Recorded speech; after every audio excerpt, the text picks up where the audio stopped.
کہ اسد مجید جو ہے وہ دباؤ میں آ جائیں گے، وہ پریشر میں آ جائیں گے۔ ظاہر ہے بڑا پریشر تھا ان کے اوپر، جب ایک ملک کا بڑا ادارہ، سیکیورٹی کا ذمہ دار ادارہ یہ موقف لے چکا تھا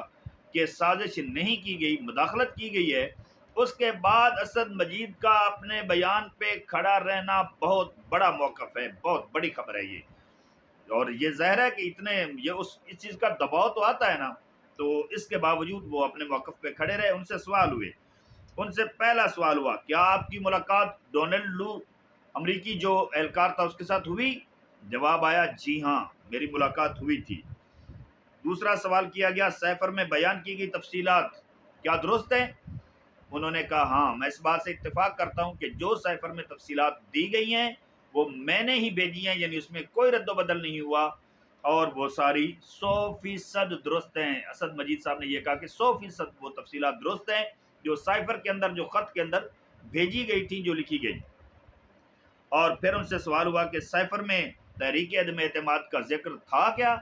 یا یہاں پہ کوئی دفتر خارجہ کے اندر تبدیلی کر لی گئی، جیسا کہ نون لیگ کا پہلے میں آپ کو بتا چکا ہوں موقف تھا یہ۔ تو اس کا جواب بھی آیا، جی ہاں سائفر کے اندر، خط کے اندر، مراسلے کے اندر تحریک عدم اعتماد کا ذکر تھا۔ اور پھر اس کے بعد انہوں نے کہا، ان سے یہ کہا گیا کہ آپ کو لگتا ہے کہ دھمکی دی گئی تھی؟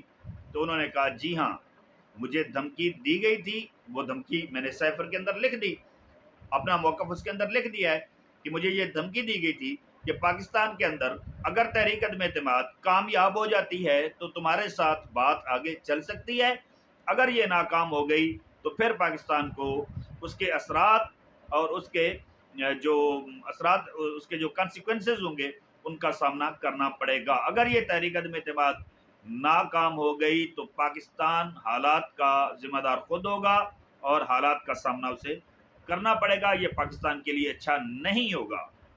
یہ اس میں لکھا گیا تھا۔ اور انہوں نے کہا کہ میں نے ہی یہ ریکمینڈ کیا تھا کہ ڈیمارچ کیا جائے، یہ کھلی مداخلت ہے، یہ پاکستان کے اندرونی معاملات کے اندر کھلی مداخلت ہے، اسے ڈیمارچ کیا جائے، یہ پاکستان کے انٹرنل معاملات کے اندر مداخلت ہے اور فحش مداخلت ہے، کھلی مداخلت ہے۔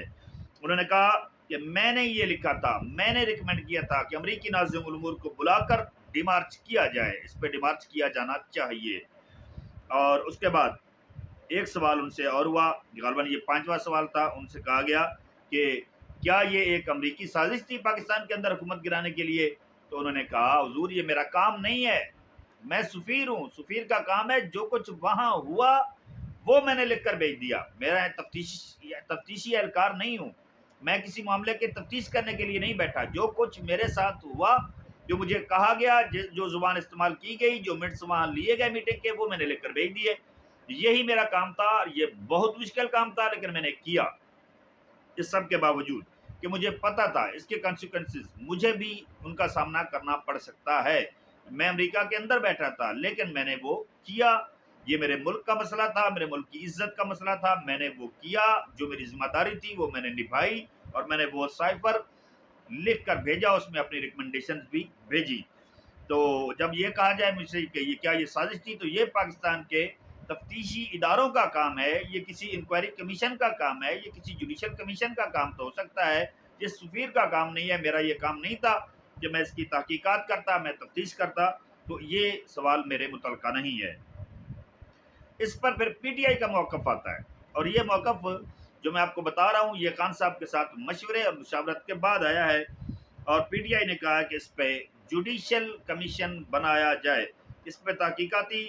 جوڈیشل کمیشن بنایا جائے، اور اس جوڈیشل کمیشن کے سامنے 3 سوالات رکھے جائیں۔ سمپل سی بات ہے، سادہ سی بات ہے، آدھے گھنٹے کے اندر، 1 گھنٹے کے اندر سارے سوالات کے جوابات مل سکتے ہیں، اور اگر ان سوالات کے جوابات نفی میں آئیں، ہمارے موقف کے خلاف آئیں، ہم یہ سارے جلسے، یہ جلوس، یہ ریلیاں، یہ قوم کو کھڑا کرنا، بیدار کرنا، سب کچھ چھوڑ چھاڑ کے گھر بیٹھ جائیں گے، ان 3 سوالات کے جوابات تلاش کر لیے جائیں۔ اور یہ بہت بڑی بات کی ہے پی ٹی آئی نے۔ پی ٹی آئی نے کہا کہ جوڈیشل کمیشن بنایا جائے، اس کے سامنے 3 سوالات رکھے جائیں۔ پہلا سوال، کیا ڈونلڈ لو کی ملاقات ہوئی اسد مجید سے یا نہیں ہوئی؟ دوسرا سوال، کیا اس ملاقات کی باضابطہ تفصیلات، اس کے منٹس اسد مجید صاحب نے پاکستانی وزارت خارجہ میں بھجوائے یا نہیں بھجوائے؟ اور تیسرا سوال، کیا اس سائفر کے اندر، اس خط کے اندر، اس مراسلے کے اندر، اس سفارتی کیبل کے اندر کیا تحریک عدم اعتماد کا ذکر تھا یا نہیں تھا؟ جب یہ ثابت ہو جائے کہ اس کے اندر اگر ذکر تھا تحریک عدم اعتماد کا، تو پھر تو پتہ چل گیا نا کہ سازش ہوئی ہے، پھر تو پتہ چل گیا کہ امریکیوں نے یہ سازش کی ہے، پھر تو یہ بات کنفرم ہو گئی۔ عام آدمی، سادہ آدمی بھی یہ کر سکتا ہے نا۔ آپ نے اس مراسلے کو جو ہے وہ اس کو اگر شائع کرنا ہے شائع کر دیں، چھاپنا ہے چھاپ دیں،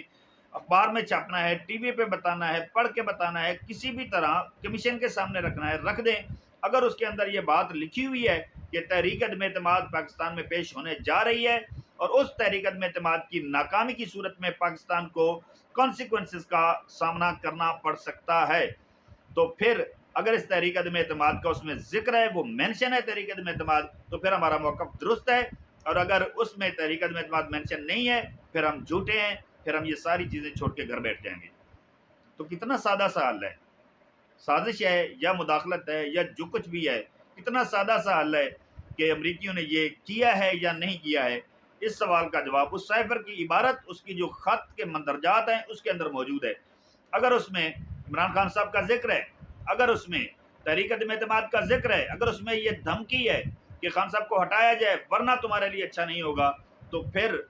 تو خان صاحب کا موقف 100% درست ہے۔ اور اگر اس پہ کوئی جوڈیشل کمیشن بنا دیا جائے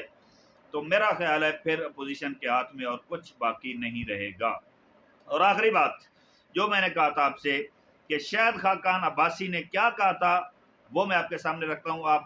ان تاریخوں کی جب خان صاحب نے اسلام آباد کے اندر جلسہ کیا تھا 27 کو، اس کے بعد شاہد خاقان عباسی نے پریس کانفرنس، پریس ٹاک سے بات کرتے ہوئے یہ کہا تھا، آن دی ریکارڈ موجود ہے، اس کے ویڈیو کلپس موجود ہیں، اس کی اخبار میں اس کا ریکارڈ جو بیان چھپا وہ محفوظ ہے کہ شاہد خاقان عباسی نے کہا جس دن ہماری حکومت آئی چوتھے دن خط جو ہے وہ اخبارات کے اندر شائع کر دیا جائے گا۔ اگر وہ خط موجود ہے تو اس خط کو ہم چھاپ دیں گے۔ چھاپ دیں، کیوں نہیں چھاپتے؟ ڈرتے ہیں، یہ کہا تھا اس وقت شاہد خاقان عباسی نے کہ عمران خان کیا امریکیوں سے ڈرتے ہیں، اس خط کو چھاپ کیوں نہیں دیتے ہیں؟ تو اب میں ان سے پوچھتا ہوں کہ اس خط کو آپ چھاپ کیوں نہیں دیتے ہیں؟ کہ آپ امریکیوں سے ڈرتے ہیں؟ کیا وہ آپ کو پینٹ جو آپ کی اتاری گئی تھی اس کا پھر سے خوف ہے کہ میری پینٹ اتار دی جائے گی؟ تو پاکستانیوں، پی ٹی آئی کے ورکروں، نون لیگیوں، پیپلز پارٹی کے ورکروں، میں آپ سب سے یہ گزارش کرتا ہوں کہ آپ اس بات پہ کیوں نہیں غور کرتے ہیں؟ پی ٹی آئی والے تو خیر کر رہے ہیں، لیکن نون لیگ والوں سے کہنا چاہتا ہوں، پیپلز پارٹی والوں سے کہنا چاہتا ہوں، فضل الرحمان کے لوگوں سے کہنا چاہتا ہوں، جماعت اسلامی والوں سے کہنا چاہتا ہوں، بی این پی والوں سے کہنا چاہتا ہوں، ایم کیو ایم والوں سے کہنا چاہتا ہوں کہ آپ یہ کیوں نہیں سوچ رہے؟ ایک عام آدمی، ایک کامن سینس والا، ایک عام بندہ بھی یہ بات ضرور سوچتا ہے کہ اس بندے نے یہ کہا تھا کہ جب ہماری حکومت آئی ہم وہ خط شائع کر دیں گے، اور اگر اس خط کے اندر دھمکی نہیں ہے، اگر اس خط میں تحریک عدم اعتماد کا ذکر نہیں ہے، تو یہ چھاپ دیں نا۔ اس وقت خان صاحب کو تو کہہ رہے تھے کہ چھاپ دو، اب یہ چھاپ کے دکھائیں نا تو لگ پتہ جائے، اور پھر عوام کے جوتے ہوں گے اور ان کے بوتھے ہوں گے۔ یہ میں آپ کو بتا رہا ہوں، اگر یہ خط یہ چھاپ دیں، اس کے اندر جو زبان استعمال کی گئی ہے اس زبان کو پڑھنے کے بعد ہر پاکستانی اس قدر پرجوش ہوگا، اتنے غصے میں ہوگا وہ کہ ان کے جوتے ہوں گے اور ان کے بوتھے ہوں گے۔ اب تک کے لیے اتنا ہی، نیکسٹ کسی بھی علاقے تک کے لیے مجھے اجازت دیجیے۔ اپنا اور اپنے اس چینل کا بہت زیادہ خیال رکھیے۔ اللہ حافظ۔